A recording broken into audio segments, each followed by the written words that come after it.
Job ఇప్పిస్తా నీకు, కానీ డే షిఫ్ట్ ఇంకొంచెం టైం పడుతుంది, వస్తుంది అది కూడా అన్నావు. ఇంకా వాళ్ళు సతాయిస్తున్నారమ్మా, ఇవ్వడం లేదు. మనం ఇప్పుడు ఎంత కష్టపడినామంటే నీకు అబద్ధాలు చూపించడానికి నీ పొద్దు కష్టం అనవద్దు. నీ పొద్దు ఎంత కష్టపడినామంటే ఆ పొద్దున దాన్ని మేనేజర్ అవుతావు.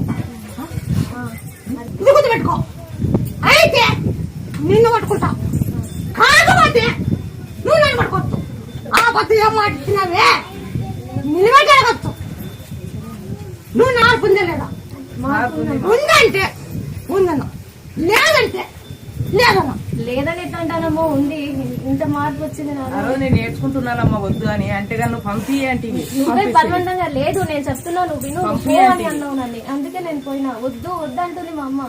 అయినా నువ్వు పోతేనే నువ్వు బాగుపడతావు అని అన్నావు. నేను పోయినా. నైట్ షిఫ్ట్ అయినా కానీ పో అన్నావు. నేను వెళ్ళినా ధైర్యం చేసి.